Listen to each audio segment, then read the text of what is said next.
Good afternoon, ladies and gentlemen. My name is Greg Duffel. I'm your host and moderator for this afternoon. I appreciate you all taking your time to come and spend with us. I hope you will have an enjoyable afternoon, and I hope you can also participate in some of the questions and also some of the dialogue we have here today. I'd also just like to acknowledge and thank the NUS Business School alumni for helping us set this up today and also bringing a lot of their members to us as well. So thanks you very much. We're going to look at the evolving role of technology in travel post-pandemic.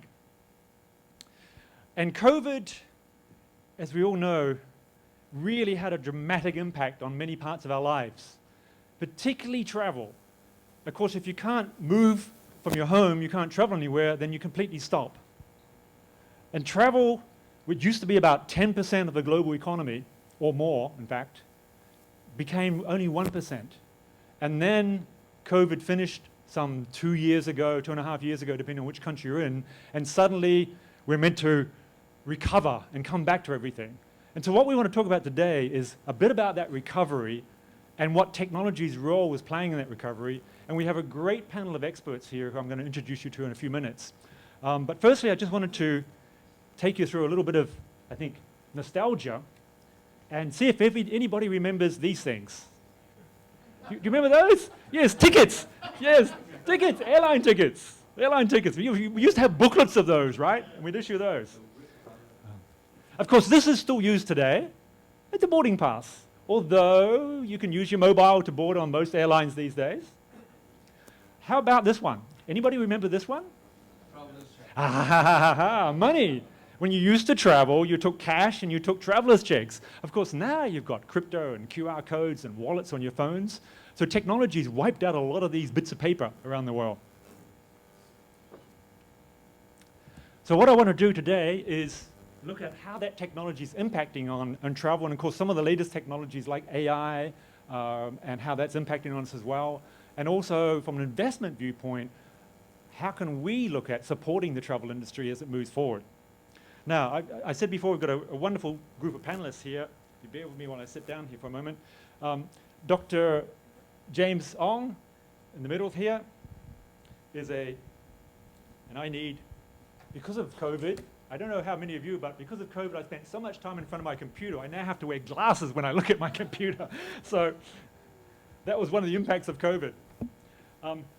Dr. James has 35 years in Asia, US, and Europe in AI and digital transformation, a real expert. Artificial intelligence, blockchain, Web3, metaverse, all these latest buzz technology words. He's our expert on this. He's also a co-author of an upcoming book, AI for Humanity, Building a Sustainable AI for the Future. That's going to be interesting. Sustainable AI. Query on that one. That's going to be a good one. He's the managing director of the Artificial Intelligence International Institute, and they are a think tank for advocating sustainability in AI. He's a current adjunct professor at the Singapore University of Technology and Design. He works with a lot of AI startups, holds conferences. He's part of the AI World Summit 2023 to be held here in Singapore. World Artificial Intelligence Conference in Shanghai, 2023, and the AI Asia Expo also coming up as well. So welcome, James, and we look forward to hearing from you. Thank you. Over in the far side of there is Ron Wong. Ron is a senior partner for FTAG Group, a fintech venture builder. He spent a lot of years with Grab and was part of the Grab unicorn process and going through the IPO stage, which is a really interesting story, with Ninja Van as well. And he also had a startup called Bumbox. I'll leave him to explain what that is. Just next to me here on my right, so welcome, Ron. Next to me on my right is Robin. Robin, like myself, is an industry veteran in the travel industry, retired chairman of the Travel Corporation. The Travel Corporation actually started in the 1920s. So it's been around a long time, and I know, Robin, you're not that old, but you've been in there for a long time as well. And also, he's a member of the Board of Governors of the East Asia Management University, and previously with Singapore Airlines and another number of ventures. So welcome, Robin. Looking forward to hearing from you. And just in the middle over there, we have Mac Patel. Mac is the Japan-Asia head of OAG. That's the official aviation guide of airways. And that used to be a publication that all the airlines use, a paper publication like a telephone directory. Back in the 1920s also, I think it started. 1929, yeah, so it's been around a long time, but how that's emerged to be now technical as well. Mac also has a background with Amadeus, one of the world's largest travel technology companies, and IATA, which is part of the aviation group. So Mac, welcome, we look forward to listening to you. For myself, I've been involved in travel and tourism for the last 35, 40 years. I've headed up a number of travel entities in Asia Pacific. I've lived in Asia Pacific for the last, I think, 30 years as well. And I've been involved with Thomas Cook, with Emirates Airlines, with a couple of large travel groups, and in the last few years, then with our founders here in Singapore, we started Smoove Xperience, and I think we've got some exciting news about the technology that we're using with that as well. So looking forward to sharing some of that with you. Okay. Just imagine, we're out at Changi, Terminal 3, in the check-in area there. We've gone through check-in, gone through immigration, gone through everything. We're sitting in the lounge there, and an announcement comes up. Ladies and gentlemen, SQ23 Singapore bound to New York City. Our pilot and co-pilot unfortunately have not been able to make it for today's flight. However, we'll still be proceeding with the flight. We have our computer and our automatic pilot flying the plane. Please board row by row. How many of you would board that flight? Hands up. Brave man, brave people. Wow. So, James, there's our vote of confidence for AI. let's just delve into AI. So, is it something we don't trust or something we're scared of? We've got some very brave fellows here. So my first question for you is, at the moment the buzz around AI is all about OpenAI and ChatGPT. And of course, Google's jumped on board with its Bard and other things. What's this all about? Is this a new way to do a Google search, or is it much, much more than that? Okay, yeah. Thank you. Thank you for the invitation to come. Obviously, I expect this question to come because I've been giving a lot of talk at the business school also about ChatGPT. A lot of students are curious. So I did some preparation beforehand. So I tried to, before, when you ask a question, how confident you are to fly, right? I didn't raise my hand. Frankly speaking, I did not raise my hand. I also have doubt. Basically, I felt that AI is a very different technology from all the technology you ever invented. And fundamentally because it's a very VUCA type of technology. That means it's very volatile, uncertain, complex, and ambiguous. It's very ambiguous. So just like driverless car, right? You could work most of the time, but if it doesn't work, it's your life and death, right? So it depends on the context you're using. An example, just make it funny, right? I went to ChatGPT last night to help me prepare. So instead of doing something serious, I said, can you help me with a joke about travel industry and technology? Frankly speaking, it gave me a couple of ones. I didn't find it really funny. The only funniest one I can find so far is that the joke is the following. Why did the airline flight attendant get fired from her job? The answer is because it kept trying to upgrade the passenger to first class on a budget airline. That was the ChatGPT level of a joke. I tried 5 times. I finally got the one. I'm trying to use it as a way to illustrate, right? First of all, for the ChatGPT technology is amazing. Of course, there's a lot of theoretical infrastructure that's happening. I can spend whole afternoon talking to you about what's happening behind the engine, right? But as I say, it's very uncertain. There's no right answer or not a wrong answer. People thought what OpenAI has done is easy, but you listen to what Google just released, the bug, just a few days ago, it was a failure.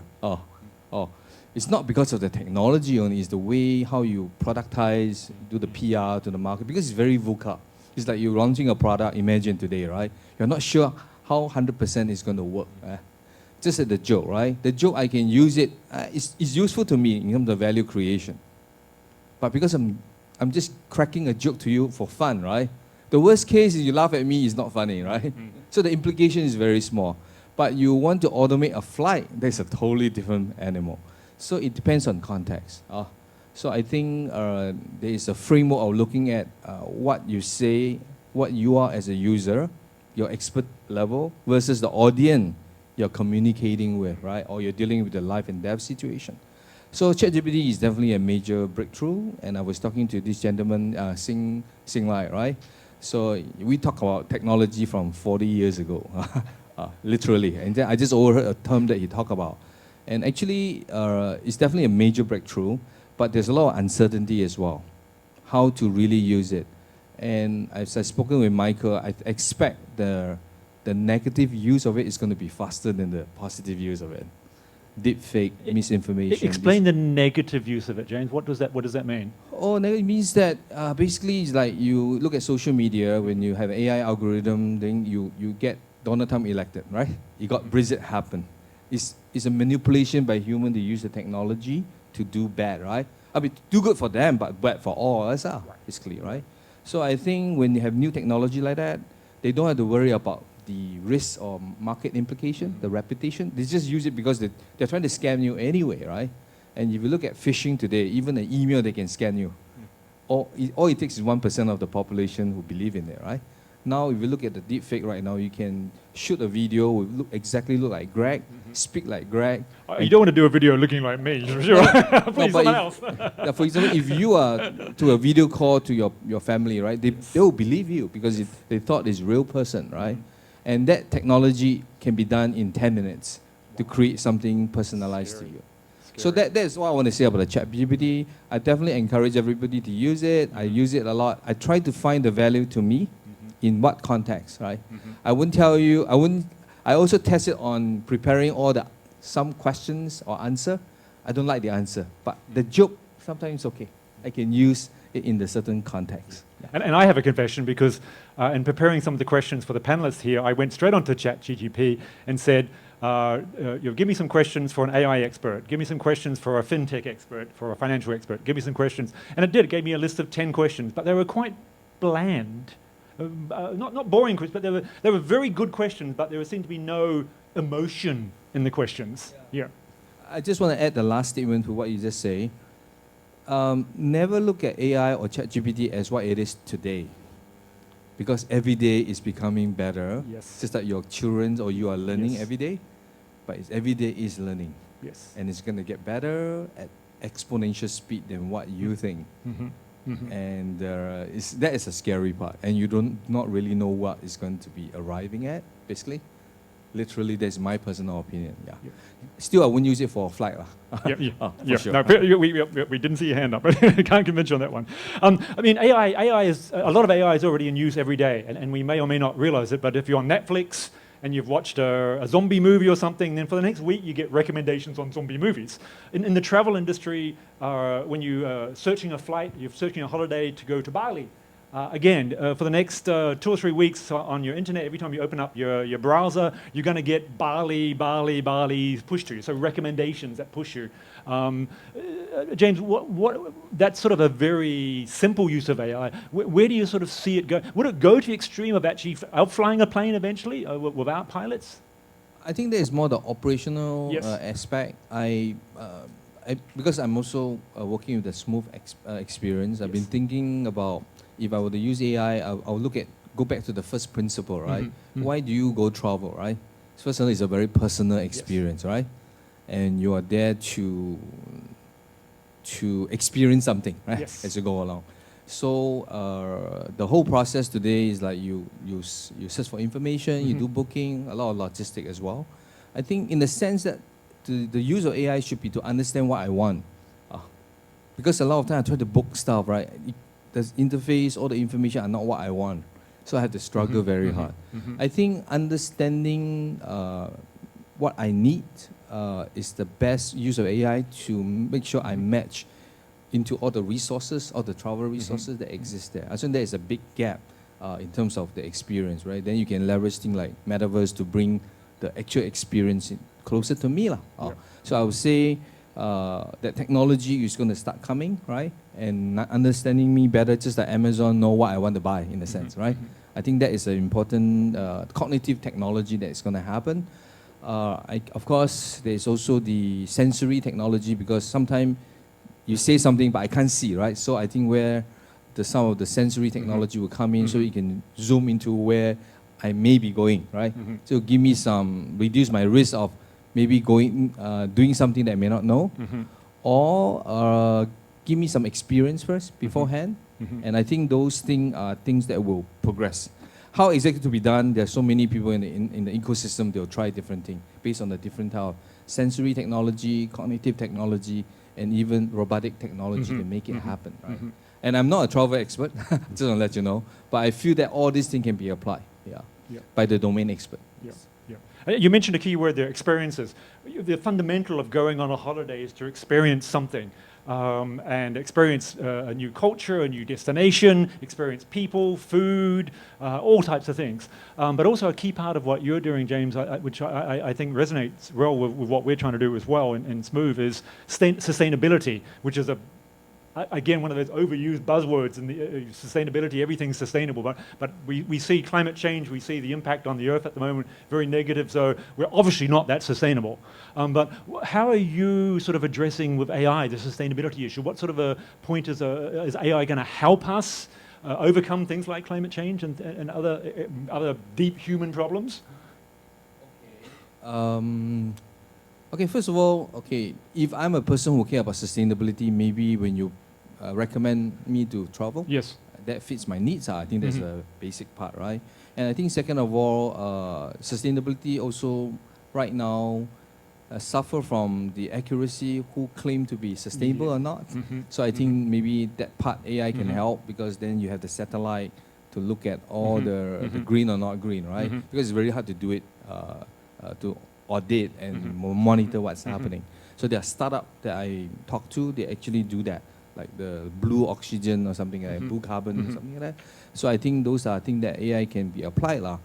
And of course, efficiency to make sure you use energy reducing, carbon less. Again, I'm not expert in this area. I think that can be applied, So I actually look at sustainability slightly differently. I don't look at sustainability from the climate change perspective. There's one aspect. When I talk about sustainable AI, I really meant for, I think it's more for humanity.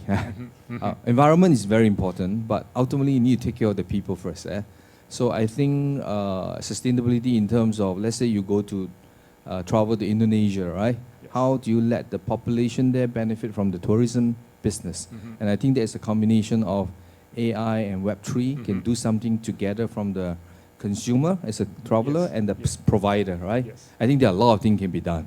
Because one thing about travel, a lot of people like to travel to places that is not urban, right? So I think that's something that can be done to provide the kind of incentive to them so that they preserve the environment while you get your experience that you want, yet it's economically viable for both the consumer and the supplier or the provider, Thank you, yes, and certainly in travel when, and you're right, there's a lot of travel companies that claim to be sustainable, have a green sticker on them to say they are green travel, but unfortunately a lot of them are higher priced, and of course Singapore, you want the cheapest price, so not many people will go for that because would you pay a higher price for something that's sustainable?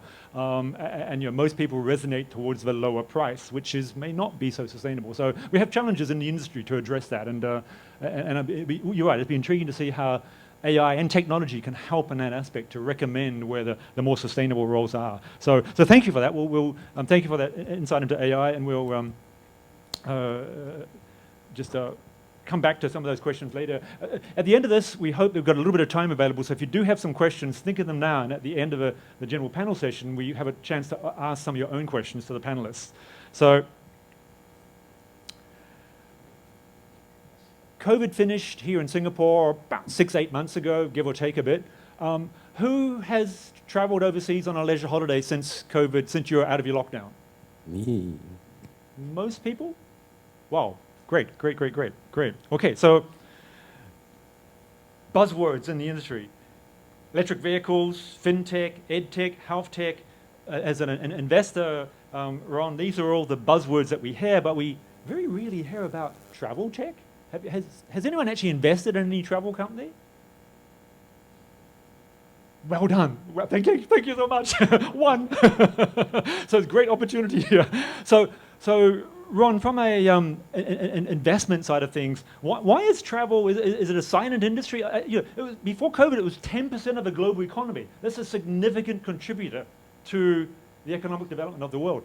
Why aren't we heard? Why is travel tech just not there? Is it? So maybe let's look at what has happened in the last few years, right? Not just to travel tech, but to all startups and across all industries. I think when COVID hit, a lot of processes, how we deliver the goods, a lot of lockdowns, supply chain disruptions happen, and that has positive effect on some startups, some industries, extreme negative effects in some industries. So the positive ones are like communications, right? You see Zoom, they just flew through the roof, right? You see things like e-commerce, basically also, people can't go to the physical stores, they have to buy from e-commerce, but that being said, e-commerce also has changed a bit. You found that the delivery men don't even want to meet you anymore. They don't want to exchange hands in cash, right? They leave it at your doorstep. Companies have to innovate and change their processes. You see industries like fintech, they are still booming, and edutech as well, like the delivery of education. It can't be physical, people have to go online. And you see some of these industries getting that initial boost when things change, and the ones that could actually tap onto this growth and get huge investments are actually the ones that could really innovate and have that in the back end. And if you look at a common theme across them, right, is really to be able to deliver these services totally digitally, meaning there's no physical contact. People can consume it in their homes, right? You can actually deliver the services online, totally, right? Now let's take a look at then travel tech. Travel, like Greg, you have mentioned, it's all about experiences, right? You can pay for a travel package and you need to expect that you are there experiencing the culture, eating the food, being on the airplanes. And I think COVID just made that impossible into some sense, right? So that's why I think in the last few years, especially, travel startups find it really hard. They find it really hard to drive adoption. I think in the last 2 years, none of us actually, even visited like travel websites. Maybe the best they could do is really internal consumptions. And internal consumption as a percentage of total consumption, is probably going to be like 20-30%, right? Most of your travel still comes from overseas coming into your country. So without the adoption, without the revenue, travel startups find it really, really tough to kind of raise money, or investments to kind of continue on. I think another reason why travel startups have a lot less investments into it is also because when you look at the market size, the largest ones would be dominated by the platforms, and travel as an industry in terms of tech has actually gone pretty far, like almost 10 years. They're just behind e-commerce. You have your big travel platforms like Agoda, Booking.com. China has Ctrip, right? And those are very established. And that's the biggest market. That's the biggest market where all the travels, your accommodation actually goes in, your experiences actually goes in. What's left, right, is the next biggest bucket is probably your travel needs, right? The planes, the on-ground travel, the ferries. And those are also dominated by the big companies. You need the assets, and then you need the platform to invest in and to make it work. So that makes it very hard for new startups to go in. We still see some new startups going in to disrupt the economy, namely Airbnb, right? Oyo, right? They came in, disrupt the economy, bring in very good value houses at good locations and new experiences. And those are platform business, where the market size are still huge. Now, what is after that? Those are, apart from travel, your hotel, hospitality, and your travel, which forms the biggest bulk of your spending. The next one then comes, which is food, right? And food is dominated by the food players, the food blogs. Then you go to the smaller buckets, which is your lifestyle, your blogs, your information, your concierge service, your pocket Wi-Fi. And those really, they form a very small part of the market where I think when startups goes in, you don't see a big market size. It's hard to raise money. So I think to sum it up, I think the investment there is low, I think primarily for one reason, where the big players are already there, right? And it's hard, where you can actually innovate in is actually the smaller services, right? So it's hard to compete with the big players. And I think number two, I actually see it increasingly hard to compete in the travel space.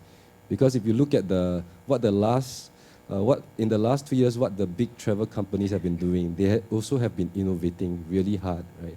Like you look at Marriott. Right? Marriott actually offers luxury homestays right now, which is contracted from independent partners. Right? You look at Booking.com, they are going after the pie of Airbnb, right? So I think it's going to be increasingly hard, but it's not an impossible space. I think the key is for the smaller startups to tap onto the larger ones and offer them some services, leveraging on their consumer base. Thank you. Good answer. And you were part of Grab, which is a disruptor in the industry. Grab really disrupted the taxi industry, sometimes violently. Actually, there were protests in many parts, and taxi drivers blocking cars in different cities around the world. Take us through a little bit of that journey, could you, Ron, as far as how did you disrupt against those types of elements? The established players who did not want you in their market. Just take us through a little bit about that if you can. You have to go through a lot of riots. Yes. Yeah, so it was exciting times at Grab, right? We disrupted the industry with an idea of providing ride-hailing services. And the primary idea in the beginning was in Malaysia, where ride-hailing services or taxi services were actually dangerous. Yes. Like if you are a female in your teens, right, you wouldn't want to be on a taxi, midnight, and travel out of the city. Or you're Matsale like me, and you go up to a taxi in Malaysia. Meter don't work. 100 ringgit, 200 ringgit, and it's only like 5 minutes down the road. Precisely. And the second thing really that we found was an issue was really the haggling over price, right? Yes. There's no fixed prices, and they don't go. Taxi drivers in the Southeast Asia countries, they don't want to go on meter, and even if they go on meter, some of the meters are actually rigged. Yeah, so you end up paying like 2 to 3 times the price. So safety is a big thing, meter is a big thing, pricing is a big thing.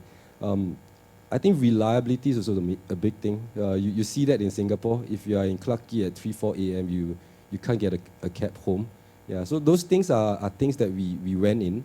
And also convenience, right? You want to book something and you want to know that it's going to be there in 5 minutes waiting for you, right? And it just spurs up the efficiency of everything. On the driver's side is more, we feel that having a app that gives you constant jobs all the time, it actually maximizes your time.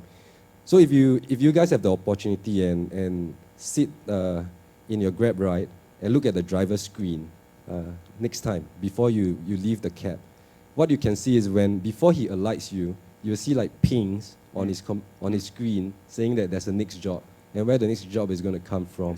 Yeah, so instead of driving around aimlessly for a customer, you can actually get a customer before your current customer even alight. And apart from that, all the convenience in fintech payments where you get to see how much you earn, everything goes into your bank. Yeah. That being said, those were good ideas, but definitely in every country there's going to be incumbents, right? And transportation is in Southeast Asia, or I wouldn't say just Southeast Asia, but across the world, it's one of the industries that are protected by the government.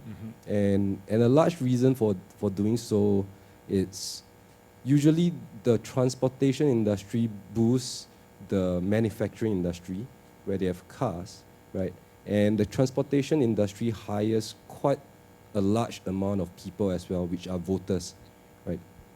And transportation being a very old industry, they are also usually run by the mafias, right? So you add that all together, Yeah. right? It's an incredibly tough industry to build in, to break in.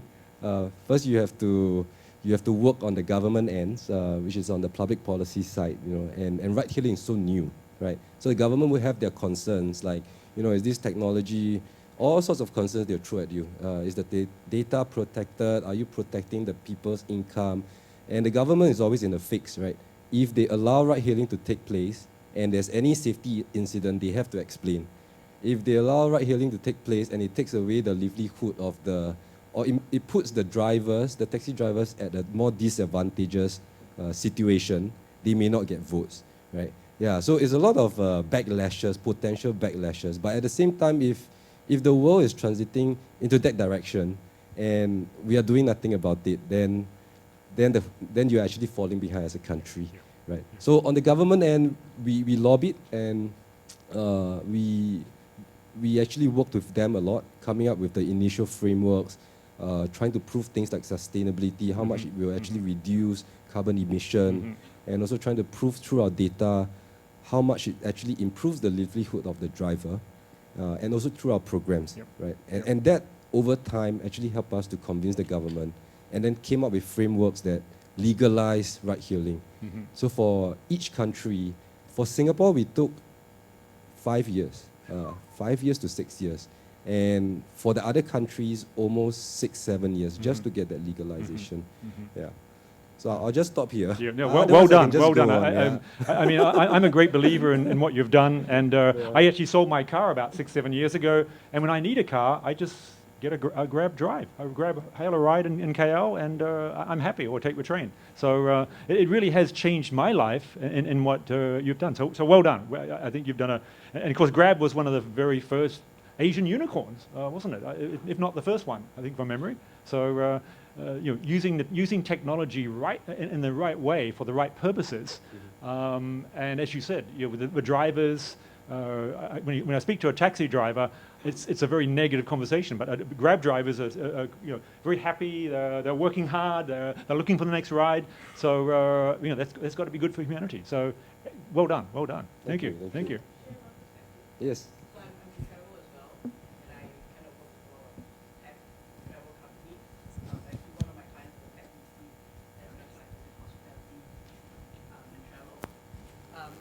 So one of the things I feel about tech startups for travel industry is that they don't really seem to be solving a problem. They just seem to be copying each other itself. And so there's no real problem. And I just would cite one example where the Seoul Itaewon event, for example.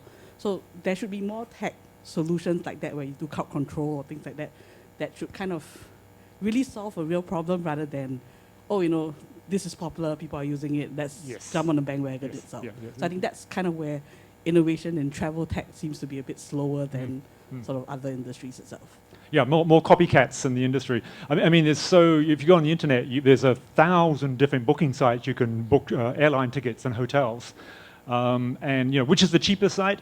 You just got to keep going and trying every one, because one day this site's cheaper, one day that site's cheaper. They're just copying each other, and true innovation is hard to find. I think it's a very, very good comment. And talking of, I guess, innovation in travel. Robin, can I hand the microphone across to you? Experiences, and we have this term at the moment, another buzzword, and I hate buzzwords, but sorry to bore with buzzwords today, but revenge travel.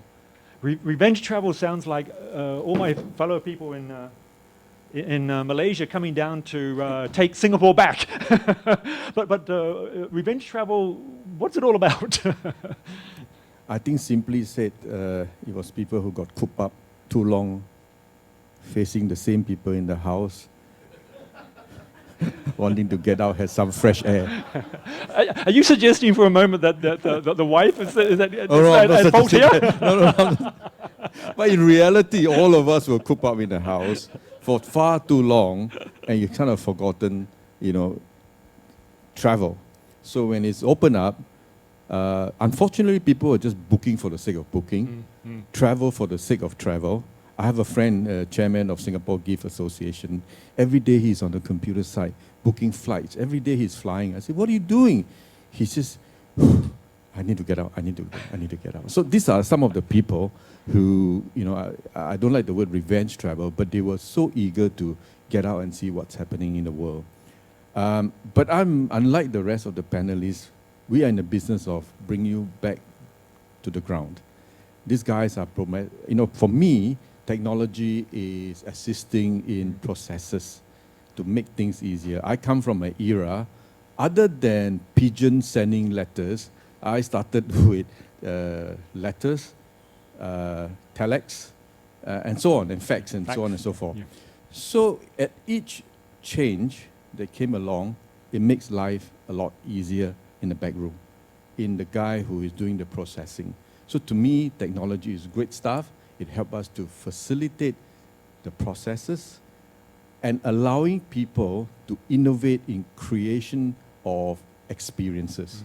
So for us as a company, in the last few years, like everyone else, everything stood still. The Travel Corporation had 42 brands, from vineyards to hotels in Europe, AIII Kings in Australia. What else do you do? No one is coming. So it allows the company to look at past data.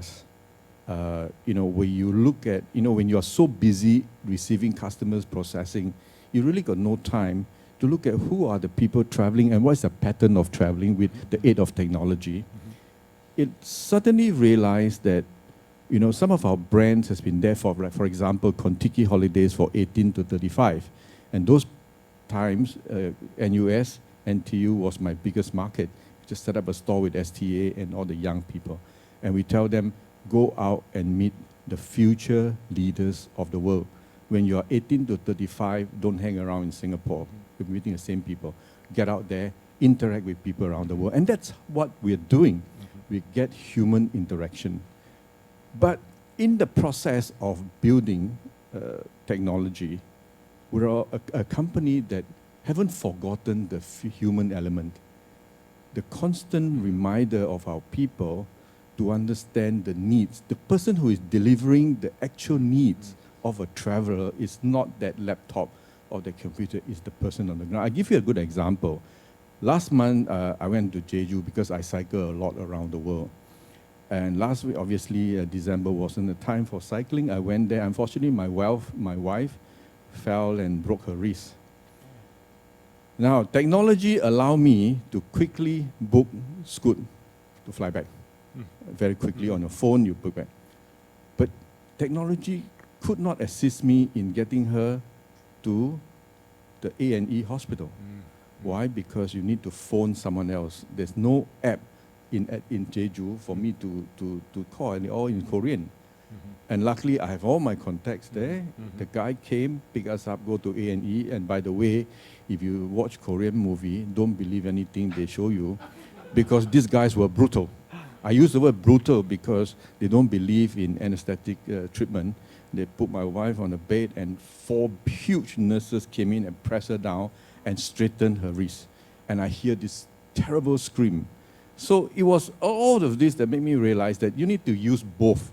You need to understand the human capability, and for goodness sake, don't forgo human capabilities when you are innovating in the technology side, because in travel business really is the people who deliver the experiences and not technology. Technology facilitate the processes. I mean, I write air tickets. You know, those days you have to take a booking, send a fax, get a confirmation. My God, you know, we operate in Europe. We got hundreds of thousands of departure in a year. And imagine we have to send those hotel name lists to each hotel that we send our customer to. I won't even dare to walk in that room where we send name lists to all the hotels in Europe. It's messy. Nobody understood what was going on. But when the technology came, we only need 2 people to do that. So I think there's the balance. And revenge travel it will slow down, frankly. People will become more. I mean, I have a friend who operated a charter of the Maharaja train in India, and 72 of them went. They want the best of the best. They were not haggling about price. They just want the best services with the best human being to serve them. So I think it will slow. It will change. People are becoming more selective. Yeah. Thank you, thank you. Now you've traveled many, many years in experience, but also you've traveled to over 50 countries and 400 different cities around the world, which is probably more than anybody in this room. What is your favorite city country? Do you have a favorite? No, I think favorite is, it's the purpose of it. Yes. If you tell me that was my favorite country for cycling, for biking, I will choose Jeju because the round island is fun. But if you are going for a retreat, finding yourself, Bhutan was probably I've been there like 9 times, and each time I land in Paro City, I felt like I'm returning home. Though I don't speak Bhutanese, but I felt like they're all my brothers and sisters, and I could do a lot of things. Mm-hmm. Now, talk about sustainability, I might just add. You know, the chief monk of Bright Hill Temple in Kaohsiung passed away recently.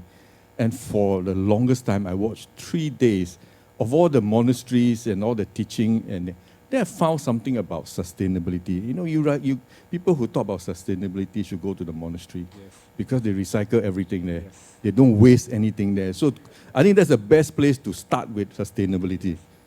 And I think, you know, the kind of stuff they redo, recycle, reuse. I mean, I was in the Community Development Council. We introduced the 3R, reduce, recycle, and reduce.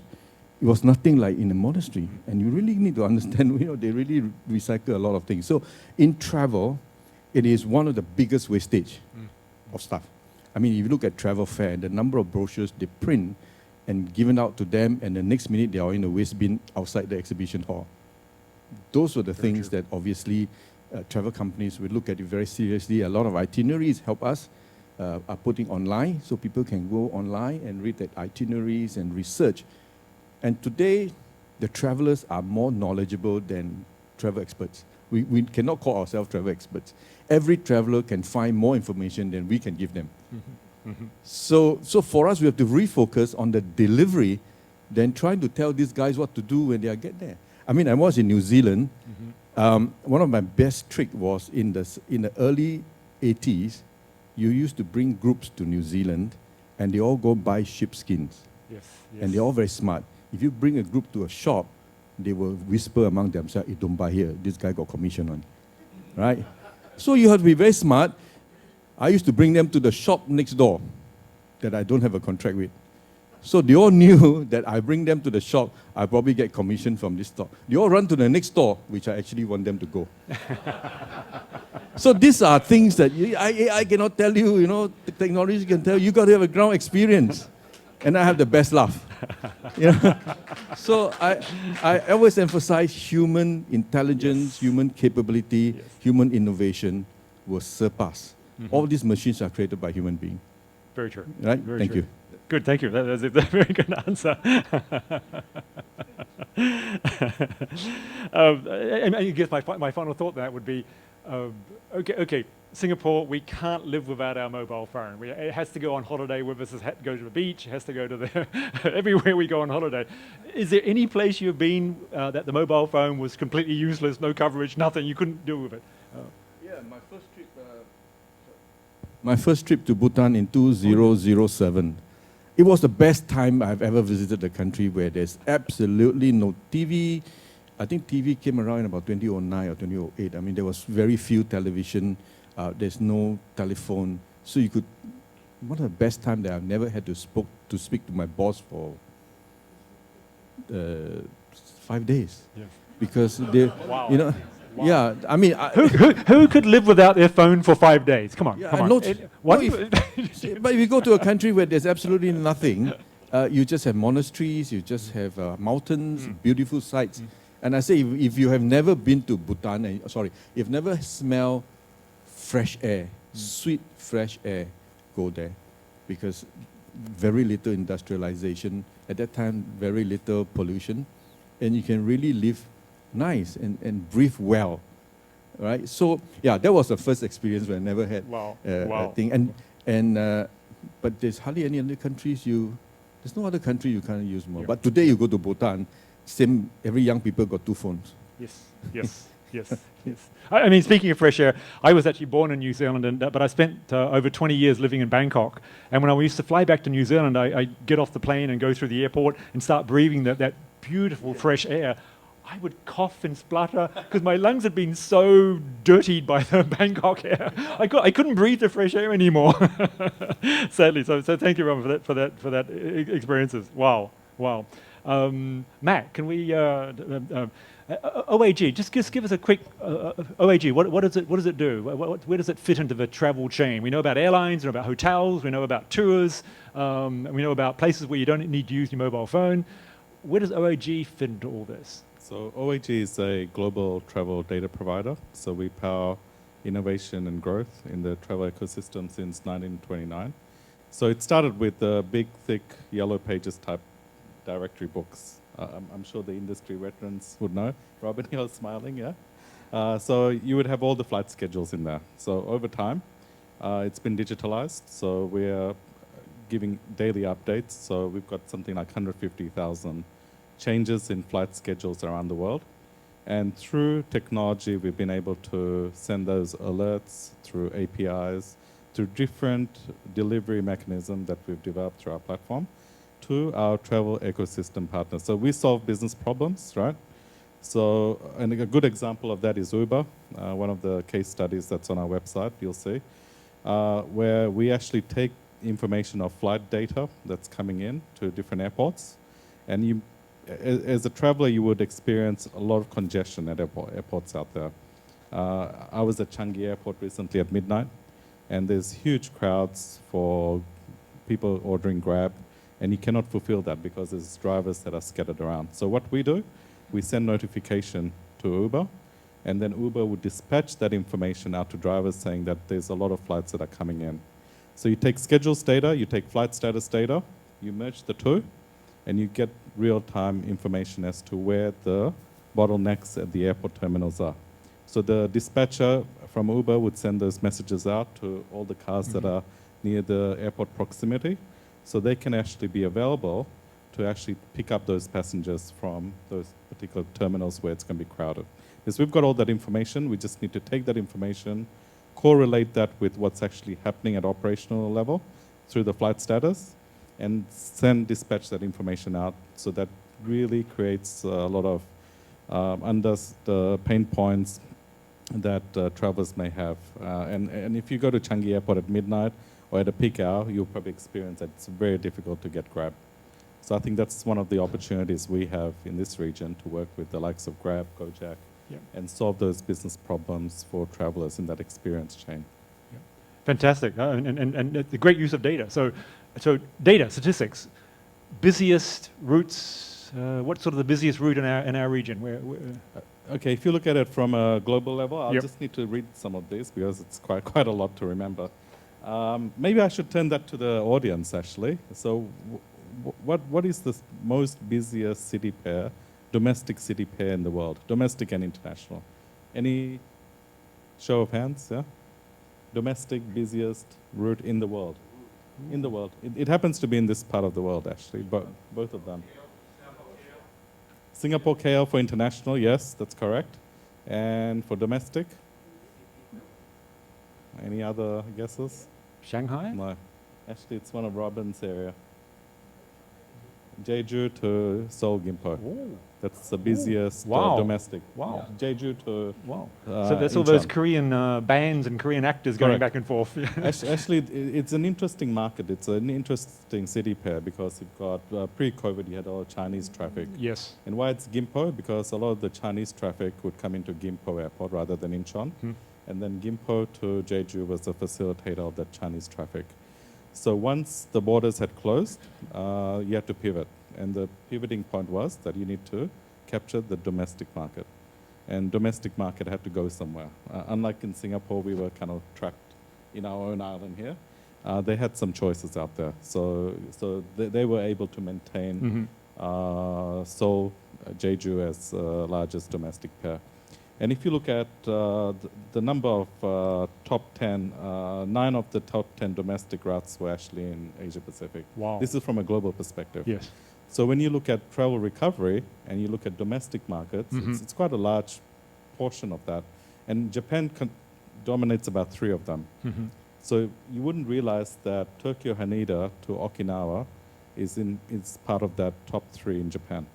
along with Hokkaido, Tokyo to Hokkaido, Sapporo, and Fukuoka. So a lot of these city pairs that you may not be aware of, that are one of the busiest flights, especially in Japan, you're competing with bullet train, right? So it gives you that essence of the recovery when it comes. It's going to be very powerful.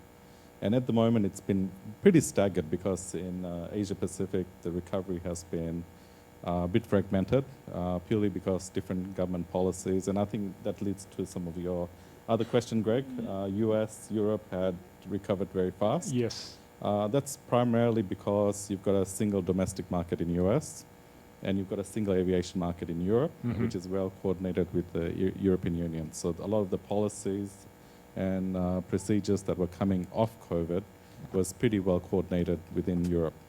Whereas in Asia, it's very fragmented. Each government has its own rationale to doing things. And we were kind of lucky in Southeast Asia because 1st of April, I know it was April Fool's Day. When you tell this to people, they thought it was a bit of a joke, right? But it did open in April. India started that off towards the end of March, so that was quite a fast recovery out of India. Yes. And when you look at the top international route in the world, or busiest airport, back in 2022, it was actually Delhi International Airport. That's because it was correlated with the opening of India as a market and the international flights that they were able to mount from India elsewhere. And Delhi is a big, large hub. But if you look at it from a traditional point of view from 2019 level, then that's your standard Singapore, Hong Kong, where would dominate your busiest hubs in the world. But it's just that reopening profile and the way this capacity rebuilding had taken place, it was a bit slower in terms of 2022. Right. But Singapore was at the forefront in terms of travel recovery. So Southeast Asia was quite strong in the first 9 months, as we saw from April to now. Hong Kong, Japan came online around October. China was recently January last month, beginning of that. And that's going to spread out recovery at a faster rate because once China is open, you'll have a measured approach in terms of how that will disseminate across the region. And so, some source markets like China were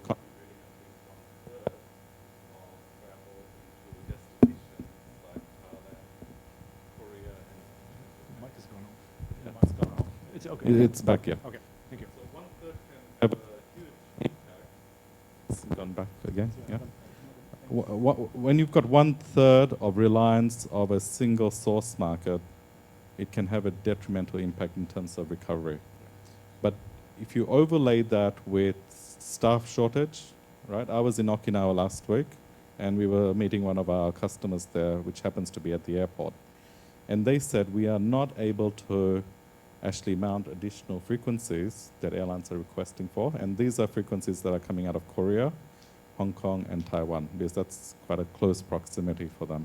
So as a tourist destination, for them, that was a bit of a hindrance, because if you cannot increase your flight frequencies capacity at an airport, that has a ripple effect through the whole entire ecosystem in a destination. So your hotels cannot open. Okay, if your hotels cannot open, you cannot have that multiply effect through the entire economy. Okay, so that's a government issue to resolve. And without a coordinated approach, it will become very difficult for destinations to recover. And of course, COVID, hit airlines particularly hard. The only thing traveling on airlines were, freight and cargo, and a whole lot of foreign workers returning home. But and so some airlines did close down during COVID. But since then, there have been a number of airlines reopening in this region. My airline in Malaysia just opened, and a new airline in Australia also just opened. If you're opening an airline in Australia, what do you think you'd call it? Kangaroo, koala, crocodile, Bonza. Bonza, mate. Bonza, mate. It's the name of the new airline, right? Bonza, correct, Bonza, mate. It's the name of the new airline in Australia. But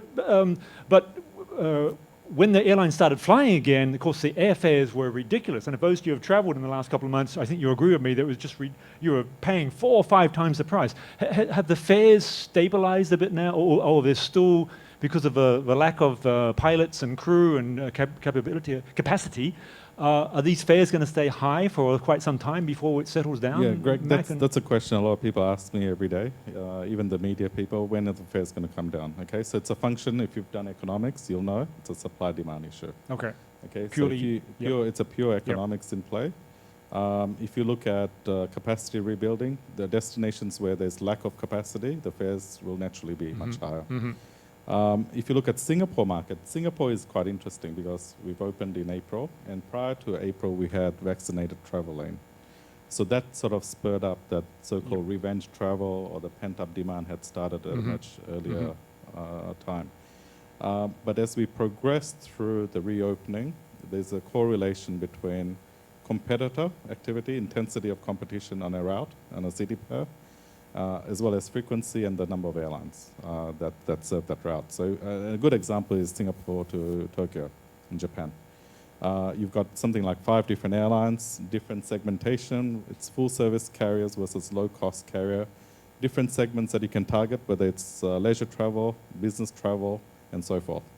So the fares have come down quite gradually over a period of time. So something like, if you look at last October, when Japan started opening, the fares would have been about $2,000 in economy class. And in business class, which usually would be about 3,000 Sing dollars return, they were going at about double the rate, right? So I think if you look back at the fares today, ANA is offering something like $920 to Tokyo return.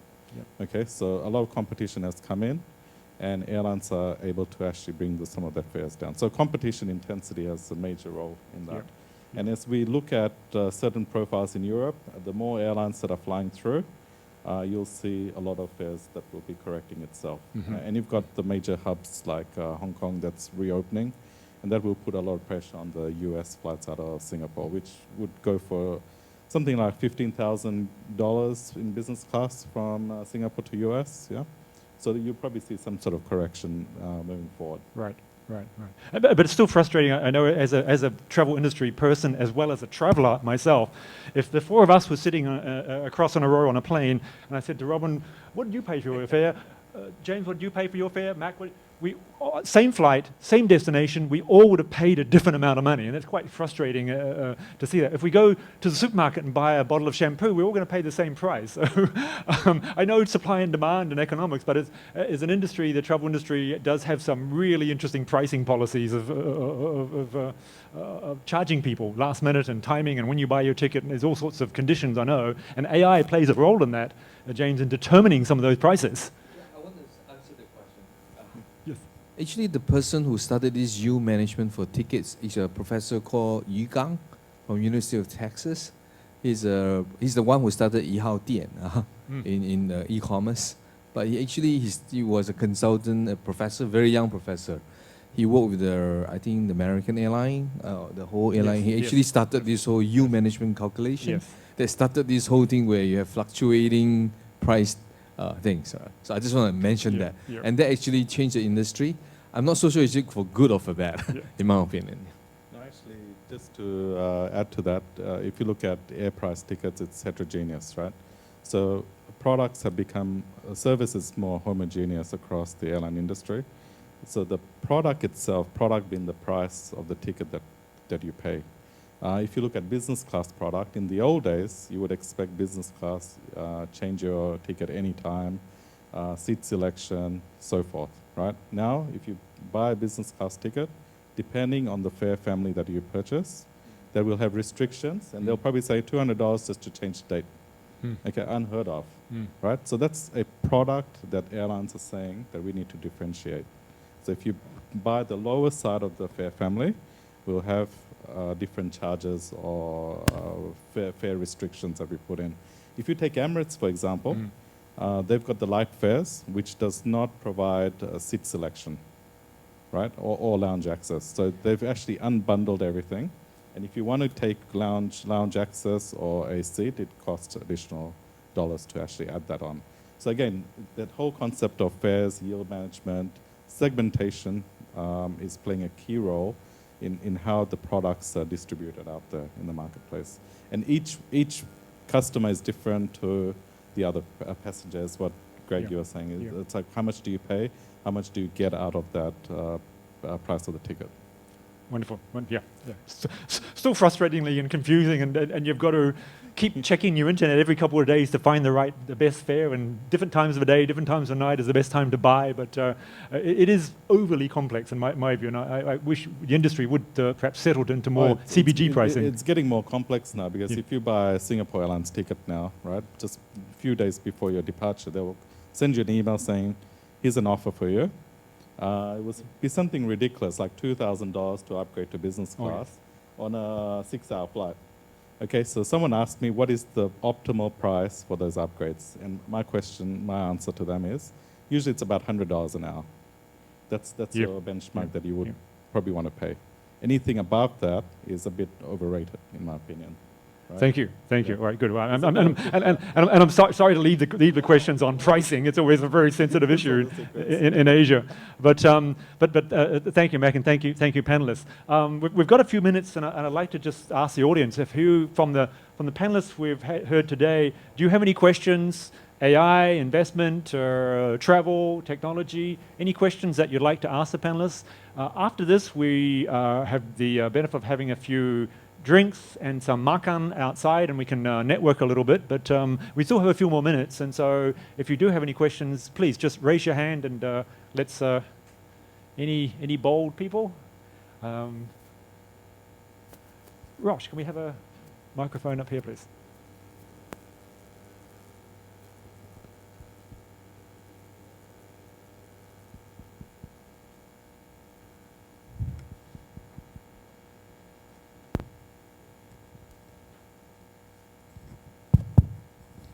Hi, my name is Raj. I'm from the Ideas International Group. I'm also a member of the board of directors at NUSS Business School Alumni, who's supporting this event. A bit of advertisement first. We are the biggest, NUSS Business School is the biggest it's the most active alumni association at NUS. So we organize a lot of activities plus support many events like this. So anyone who's interested, please contact. We got a number of board directors here, including the president, to find out more about activities. We also accept associate members. That's enough for the advertisement. The other thing is that I'm also, Ideas happen to be an investor of SmooveX, so we're excited at what Smoove Xperience is trying to do. Now, my question here is this. I just came back from a family holiday, 3 weeks family holiday in Europe, Spain and Portugal.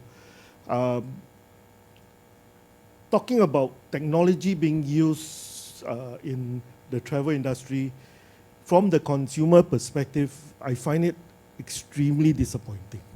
To be honest, we can talk all you want about using, but all I hear today, if you ask me honestly, is that you are catering the technology for your own selves, the corporations, the people, to better your processes, to better your margins, whatever it is. But shouldn't that be focused on who the customer is in terms of using it?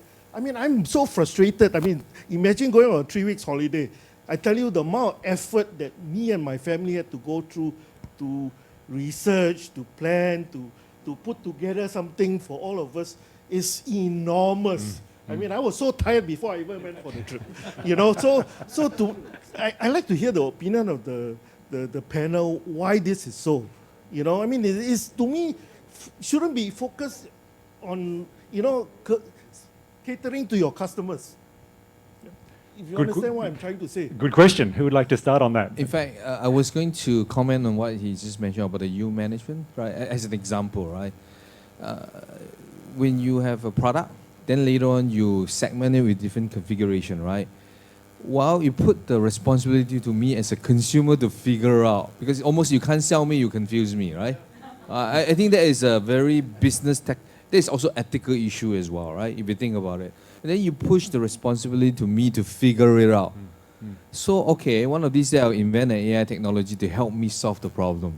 Who answers it, I am Raj and I want to go this give me the best plan, right? Hopefully the ChatGPT technology can arrive at that lah. Then we don't have to deal with all this airline who confuse me and make my life very difficult, got tired. Indeed, that is the experience, right? So that's why when I first share, when you ask the question, I always start from the first principle, right? As a travel industry, the way I think, I understand there's a lot of processes to improve, to enhance margin. Those are the operational issues, right? So if you look at the first principle is that I am a consumer, right? Obviously, everybody have different needs. So I want to personalize, right? So configuration is a personalized example. But then they give me personalization, but they actually create more load on me, right? So that's a wrong design decision, right, basically. So I would say, if there's a way to use technology to truly understand what I want, based on the Maslow hierarchy, you know, I might be at the basic physical getting point A to point B, or getting to my basic safety. Safety is important, right? Or get to my esteem or my actualization going to Nepal, right? I think there are different level of requirements that we have from the psychological and needs perspective, and how do we redesign the whole experience, the Smoove Xperience, hopefully, where you can actually really know what I might need. In fact, if you take it one step further, right, we as human, right, sometimes we know what we want. Or we want to go to Barcelona, but sometimes we also want to discover the wow effect of, hey, this provider is telling me things I don't even know, right? That is the wow coming. That is another type of discovery that is kind of like maybe through some sort of technology, kind of discover thing for me that actually that's where I never expected. It was such a nice experience that I thought I'm going to get A, I'm actually getting B and C, right? And then last but not least, I should know more about myself, right? I think there's a different level of doing. I think you have to go back to the first principle of redesign, because airline industry kind of like, I look at it's very process oriented, cost oriented, sorry, I know you can use data to improve that. I felt that the data or the knowledge, the human knowledge, combination, data and human knowledge, a different type of AI, can be used to combine to redesign the whole the travel experience. So that's my perspective. And then that is where the technology is heading right now. Unfortunately, like what Ron has mentioned, the venture industry has a fund, but it has to have the right vision and appetite to do so, right? Like funding an OpenAI is really very expensive, you know. It's $1 billion, but there's a disruptive technology. But in Singapore, so far we don't have the kind of appetite. Yeah. I wish I've known you before you travel. At the same time, I must be fair to the travel industry. Like all other industry, during the COVID period, they have lost a lot of talent. Many of them have left, become social distancing ambassador, and they found it quite nice. They found it quite nice. They didn't come back. Quite a lot of them didn't come back to the travel industry. I mean, I had the same experience when I went to Korea. I've been in the industry for 40 years. I mean, I have to tell them exactly what to do, then they give me an experience. That's number one. But I think for an international group of travelers, that's exactly what we do. That's why I emphasize on human capability than everything relying on. If the computer is turned off, they cannot tell you anything, right? If the power surge finish, nothing gets done. So the human capability of running a good travel company is that you must empower, train, and have the right people. Don't lose that knowledge to technology, and then you are finished. For us as a group, during that period of 2 years, I think we have also found that the opportunity to understand our customer better, and that's precisely the reason we have a company called Kontiki Holidays, which is for 18 to 35. The aspiration was different from those who travel with us on Inside Luxury Goal. The luxury goal will fulfill your aspiration because you want to go and have a farm-to-table dinner experience. That's exactly what we do. You want to know how the Bolano glass are being made and how can you buy real value of what you are interested. So those were the things that you can't replicate it with somebody who have never been there. I think for an average European operator, being around since 1920, I think we have enough knowledge and people in there to deliver. And the people who deliver, you know, one of the biggest challenge for travel operators, when you have manpower shortage, you send a frontliner to escort, and they call it tour escort or tour leader. The frontliner who have no experience. You know, today, during the COVID, later part of COVID, we have innovated called wellness director on our coach tours. And a wellness director is not somebody who give you narration of the destination, but look after your welfare. Yeah. If you are unwell, don't worry, we'll take care of everything. And that's a new creation of job in Europe now, the wellness director in addition. But of course, you find that price is a price to pay, because the wellness director just can't pick somebody off the street and become a wellness director. He has to be trained, he has to be certified. Yeah. So from the product innovation, it allows us now, in the past, we operate 40 people on a coach tour. We call it United Nations on tour. But today, it allows people to travel as a family 12, because nobody want to travel on a 40-seater coach. Get in and get out, you waste a lot of time already. So for a 12-person, you can now go to Europe, have a very nice holidays with well taken. And what you say is very, very true, because, you know, for a discerning traveler, it's not about just going to Harrods or going to visit the Eiffel Tower. You want to go out there to visit some castles. And this is what the brand has innovated. And I think you will soon find more people buying upward than going on a, you know, follow the flag kind of tours. Yes. I think to me, when he says what he says, I think it's an opportunity for travel agencies, and that's why travel agencies will still exist. Absolutely. Because you realize the pain of doing it yourself. So what the internet has done is everyone thinks they are a travel expert, they do all the research, and then they realize they're super exhausted before they go on the trip. And that's why travel agencies do the work for them. That's why you pay that much more money. Because I think, you know, I'm actually, I used to be with the travel corporation with Robin, and people walk in, they ask you all the information, they tell you blatantly they're going to take the brochure, copy everything, and do it on their own. How do you think, as travel people, we feel? It's like, basically, I'm just taking your IP and thinking I'm the smartest person and doing it on my own. Yep. And that's where I think we see the opportunity where everyone realizes now travel is no longer easy, but you want to have a holiday, you want to enjoy yourself. That's why you pay a travel expert money. That's why you pay more, because they give you an experience, you go home and you totally love it. Then you say, I don't know what I did the whole time because I was just running around looking at my Google. I never had time to experience my holiday itself. I mean, I think that's the part where the innovation means putting that part where it's matching people with the experts. Can I just add?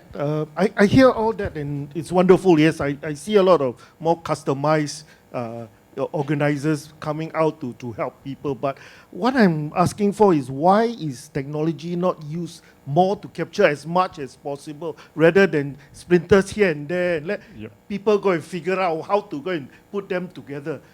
I'm not talking about the perfect solution, but it is so splintered today for a consumer. I mean, I had to go through easily 10 to 15 apps to get something that I want, because I know what I wanted to do. Maybe I don't know everything, but at least those things I want to know, I want to be convenient and book. And then after that, 3 weeks, I have to put the plan together, and I have to pick and choose and type myself, to get a proper list. Can't all this be consolidated when you book automatically be there? Payment is another story altogether. But I'm saying technology is available today. Why is it not really being used more to cater to customers? Thank you, Rod. And it may sound like I paid him to ask that question, but I haven't. It's totally unscripted. And that's the challenge that we're trying to meet with our new app, actually, Go Fiji app. We're relying on the fact that most people can figure out how to book an airline ticket and book hotels. That's pretty easy, and most people have favorite ways of doing that. But when you get to the destination, there's thousands of things that you could do at that destination, from tourism activities to shopping to eating to just spas and cultural events and weaving and all types of things. How do you find that, and can we use technology for that? And that's one of the challenges we're trying to address with our app, which must acknowledge Alex, if he's not in the room here, who's our technology person, who's I think just the team is launching the app literally today and on the App Store in a number of areas. So we're trying to bring together all these components you're thinking about and potentially want to do into one app using technology and using intelligence with that technology as well. You, the consumer, will still have to make a choice of what you want to do, but try and bring that to a convenient spot. And the convenient spot at the moment is we all carry these things. Everywhere on the trip we go, we carry these things, except we're Bhutan, you don't have a signal in the temple. But I've seen the monks with these as well. The monks have them as well. And so that's our challenge as a technology company, is to bring all that together for you, the consumer, so that you can make an intelligent choice with recommendations and favorite things and suggestions to do when you get to the destination. And that's our Go Fiji app. We're launching in Fiji in the next few weeks, and we plan to launch that around the world over the next 12 months, a bit further. But travel is, to be fair to travel, it's many, many different components: air, hotel, bus, taxi, tour, food. And so there's so many components there, versus you go to the supermarket, it's one bottle of shampoo. So travel does have those challenges because there's so many components owned and operated by different people you've got to bring together. But you're right. Technology is available to try and bring that together. And our challenge is bringing all that together in Smoove Xperience. And I'm going to probably just pause it there, or if I can, and just ask for any final questions. Sunwa, please, just from the audience. Not so much a question, but an observation. So far, we are so elated with technology. Technology allows personalization, customization. But I think at times, we don't need all this, especially during a crisis or during COVID. What we need is harmonization. If you think of the COVID period when we travel at that time, every airport has got their own procedures, processes, policies, right? We have no clue going from one airport to another, check-in with one airline versus another airline, hotel have their own policies. So yes, technology is all there, but I think, in times like this, and it can happen again, right? It won't go away, it may happen again. So I think it's time for all of us to look at harmonization amongst industry players. The airlines could come together and agree on some common processes so that the consumer is not so confused, right? Immigration policies, vaccination, there's so many things. I think harmonization, right, is needed, right? Not just customization or personalization. So some food for thought. Yeah. It is food for thought. And my last comment, I think, because we want to do some networking, so I'll close it off here. Plugs, the electric socket. What's Singapore? 3. What's the US? 2. Round, square. For 100 years, we've tried to harmonize how to plug things in, and we still haven't got it right. So the concept is right, just getting it done is the challenge. So thank you all for your time this afternoon. We've got some drinks and some makan outside, and hopefully a little bit of networking. All the speakers, if you're available, can answer any questions personally with you and tap it. So make use of that. Thank you so much again, and I hope you've enjoyed it, and thank you for the venue as well. Speakers, and a special round for our panel here, please. Robin, James, Mac, and Ronald over there. Thank you.